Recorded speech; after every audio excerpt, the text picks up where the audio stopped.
Assalamualaikum warahmatullahi wabarakatuh. Kembali lagi bersama saya Arden Zakaria Nur di channel Arden Zakaria Nur. Dan ya, kali ini saya akan kembali membahas mengenai sistem embedded ya, RTOS lagi teman-teman. Sebelumnya saya pernah bahas RTOS ya di channel saya. Bisa buka channel saya ya, cek ada bahas free RTOS ya. Nah, jadi di sini saya akan membahas mengenai memperdalam ya mengenai RTOS ini. Jadi nanti yang pertama ada task priority sama button debouncing ya teman-teman. Nah, oke, mungkin langsung saja masuk ke bagian yang pertama teman-teman. Nah, di sini bagian pengenalan FreeRTOS kembali ya teman-teman. Jadi dia itu merupakan sistem operasi real time ya teman-teman, real time operating system RTOS. Nah, ini sudah pernah saya bahas. Yang jelas kenapa kita harus butuh kenapa kita butuh RTOS gitu teman-teman. Jadi yang jelas RTOS ini bisa melakukan yang namanya multitasking teman-teman. Jadi kalau misal kita punya beberapa slave atau komponen gitu ya, ada lebih dari dua, lebih dari satu lah gitulah. Nah, itu kita bisa mengoperasikan si komponen ini secara bersamaan. Namun dalam satu program gitu ya, namun tetap ada prioritasnya teman-teman. Jadi seperti itu. Oke, langsung aja lanjut ya. Di sini ada daftar komponen hardware yang saya akan pakai, yaitu pertama sensor DHT22 teman-teman. Ini sensor suhu ya, seperti yang kalian tahu lah, ini sensor sangat lumrah, suhu sama kelembaban secara real time. Nah, sama ada LCD display. Nah, terus yang kedua itu ada SD card sama button teman-teman. Jadi si SD card ini nanti buat nyimpen data yang nyimpen data suhu yang dibaca oleh sensor DHT22 teman-teman. Nah, ini percobaan yang pertama, prioritas task teman-teman. Jadi task priority ya. Jadi di free RTOS ini ada ini saya memasukkan 3 kategori ya, yaitu priority 1, 2, dan 3. Yang pertama itu terendah, kedua itu menengah, yang ketiga itu paling tinggi. Jadi prioritas 3 itu paling prioritas gitu ya. Nah, selanjutnya juga ada namanya scheduler. Si FreeRTOS ini selalu menjalankan task dengan prioritas tertinggi. Jadi yang diprioritaskan yang tinggi dulu, yang sedang siap gitu ya, ready state, dan memastikan task kritis mendapat CPU time terlebih dahulu teman-teman. Ya, jadi seperti itu. Nah, selanjutnya itu contoh implementasinya itu ada 3 task yang berbeda, yaitu task pertama atau task saya masukkan ke dalam prioritas ketiga itu ya, atau tertinggi itu membaca sensor, yaitu DHT22 tadi ya. Jadi itu saya prioritaskan paling tinggi gitu. Nah, yang kedua itu pemrosesan data dari si sensor itu sendiri. Jadi teman-teman, kan itu pembacaannya tidak langsung jadi temperatur gitu ya, masih ADC mentah. Nah, selanjutnya priority yang paling bawah atau terendah itu menampilkan output ke LCD teman-teman. Jadi seperti itu ya, yang pertama itu pembacaan sensor, kedua itu yang bawahnya pemrosesan data sensor tersebut, terus ada yang menampilkan output LCD itu yang paling bawah teman-teman. Itu yang 3 prioritas yang saya pakai gitu ya. Nah, di sini membahas mengenai konsep core pinning teman-teman. Jadi ESP32 itu memiliki 2 core pemrosesan, core 0 dan core 1. Dan core pinning ini adalah teknik mengikat task tertentu agar berjalan di core spesifik teman-teman. Nah, di SP32 itu core 0 menangani protokol WiFi dan Bluetooth teman-teman. Oh ya, ini salah overlay ya teman-teman gambarnya, sorry. Dan core yang core 1 itu dioptimalkan untuk task aplikasi utama. Nah, namun walaupun ada 2 core yang berbeda, itu tuh keduanya berjalan secara merata gitu ya, tidak ada beban yang berlebih di salah satu core teman-teman. Jadi performanya secara performa multitaskingnya itu bagus. Itu konsep core pinning yang ada di SP32 teman-teman. Nah, selanjutnya itu penggunaan mutex untuk perlindungan data. Jadi ada yang namanya mutex mutual exclusion teman-teman, adalah mekanisme sinkronisasi untuk melindungi shared resource dari akses bersamaan oleh beberapa task. Nah, jadi ada namanya race condition gitu ya, kondisi race. Jadi terjadi saat dua atau lebih tas mengakses dan memodifikasi data bersamaan, eee, dua data secara bersamaan gitu ya teman-teman, menyebabkan hasil yang tidak konsisten.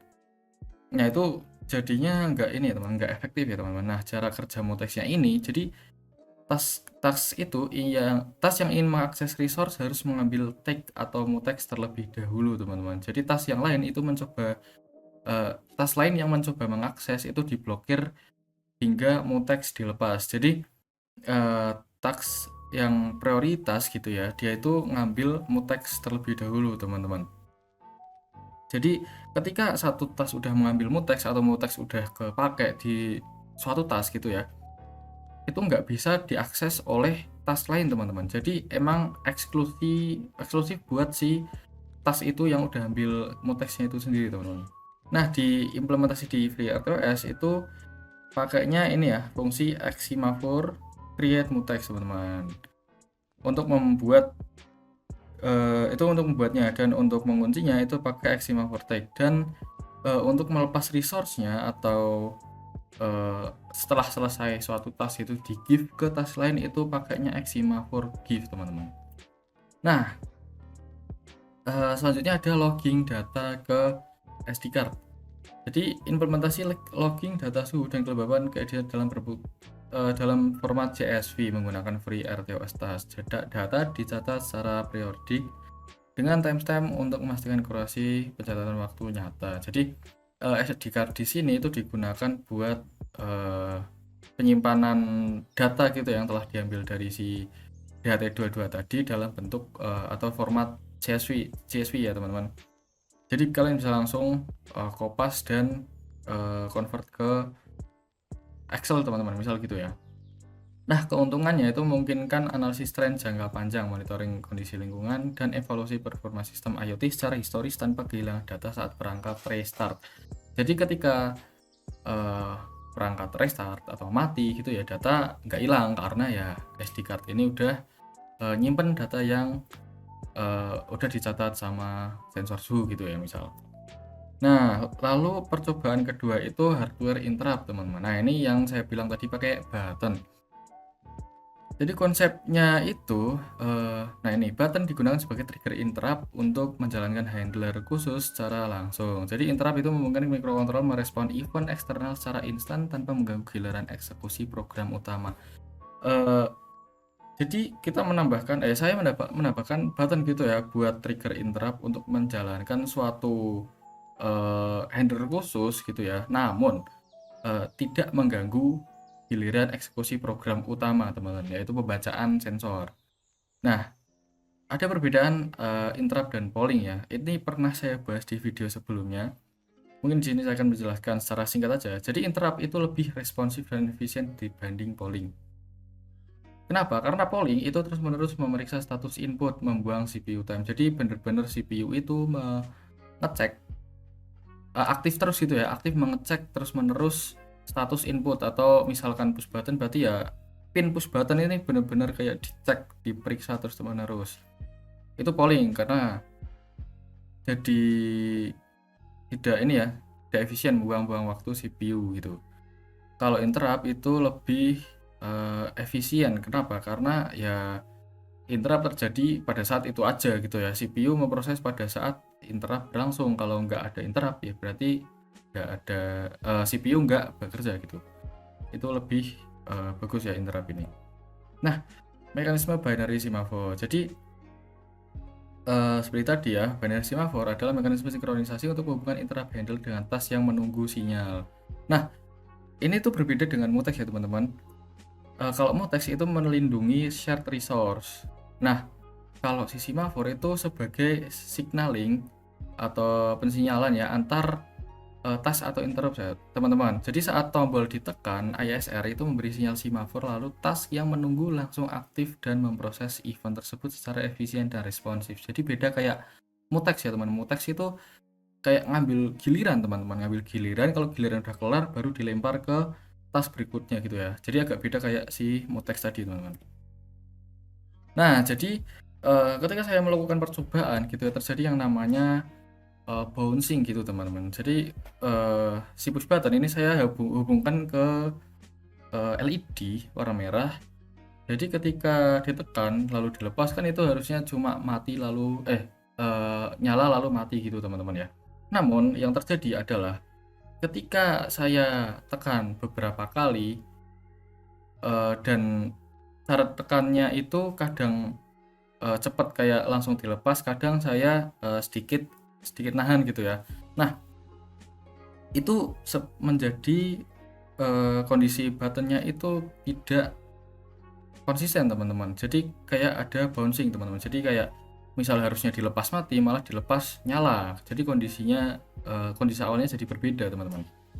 Nah, ini dijelaskan bahwa tombol mekanis menghasilkan sinyal tidak stabil saat ditekan maupun dilepas, menyebabkan multiple trigger yang tidak diinginkan atau yang namanya bouncing itu tadi teman-teman. Jadi sinyal itu berfluktuasi dalam 10-50 ms teman-teman sebelum stabil sehingga interrupt terpicu berkali-kali dalam satu penekanan tombol. Jadi lama penekanan tombol itu berpengaruh ya terhadap bouncing ini teman-teman.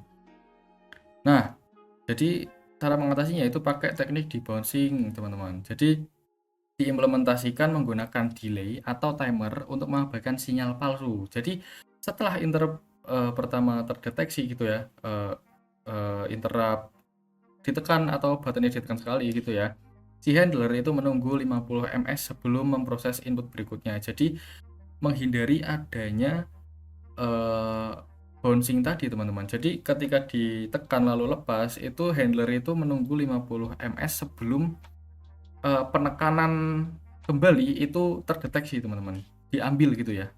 Jadi itu di bouncing, itu solusi dari bouncing teman-teman. Jadi seperti itu. Selanjutnya langsung saja masuk ke bagian demonstrasi dan program gitu ya. Program dulu ya, mungkin seperti biasa. Oke, langsung aja lanjut ke program. Oke, masuk ke bagian program pertama teman-teman. Ini untuk program yang interrupt biasa ya, DHT, sensor DHT, LCD sama push button teman-teman.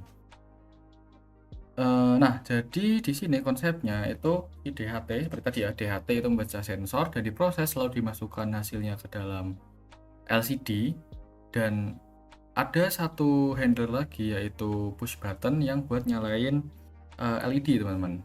Nah, ini untuk deklarasi pinnya itu DHT-nya di pin 4, pin datanya ya. Lalu button di pin 14 dan LED di 12 seperti itu. Untuk LCD-nya itu pakai SDSCL teman-teman. Jadi masukkan library juga ya buat DHT dan LCD-nya. Nah, jadi untuk programnya overall seperti ini ya.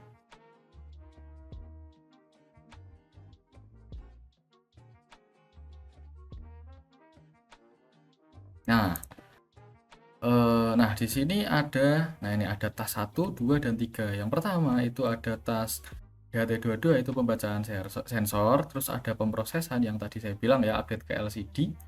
Ini tas kedua, dan tas ketiga itu event tombol teman-teman, atau si interrupt atau buat nyalain si LED teman-teman.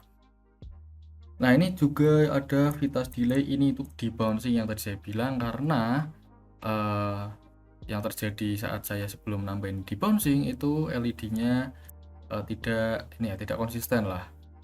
Nah, ini untuk setup mainnya seperti ini. Jadi konfigurasi pinnya ya seperti umum biasa ya. Inisiasi perangkat, DHT dan LCD. Terus ada, nah ini membuat mutex dan semafor. Jadi seperti tadi ya, ada semafor create mutex itu buat ngebuat mutexnya. Terus ada semafor create binary itu. Jadi ya seperti itu ya. Nah, ini untuk pengkondisian task priority-nya teman-teman. Jadi nah, buat tas DHT, oh ini terbalik ya teman-teman. Jadi tas DHT itu harusnya 1, terus tas LCD itu 2, lalu tas baterai 3 teman-teman. Jadi seperti itu ya. Nah, ini untuk yang pertama. Nah, untuk yang kedua itu saya nambahin SD card. Nah, ini ada DHT pin sama SD card, cuma baterainya saya hilangin ya. Nah, jadi untuk program yang kedua seperti ini.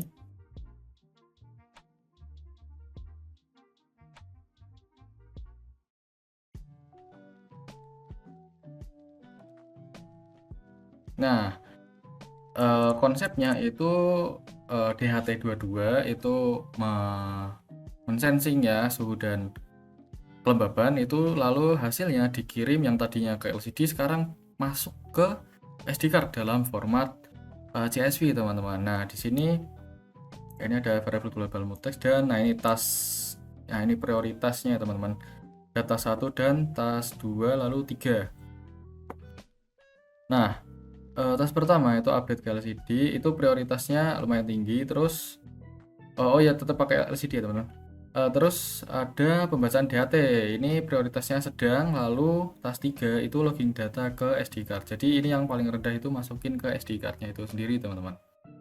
Nah untuk setup mainnya itu seperti ini, sama seperti tadi. Lalu nah ini untuk prioritas si masing-masing tasnya teman-teman, ini ya. Nah seperti itu. Oke, langsung saja masuk ke video demonstrasi ya teman-teman. Nah oke, langsung masuk ke mungkin yang pertama yang ini ya, yang belum pakai SD card, yang pakai button. Nah ini jadi ada push buttonnya di belakang LCD ya teman-teman. Ini ada DHT22 push button di belakang LCD, LED nya merah di belakang sana, dan ini untuk LCD jadi nampilin suhu dan kelembaban.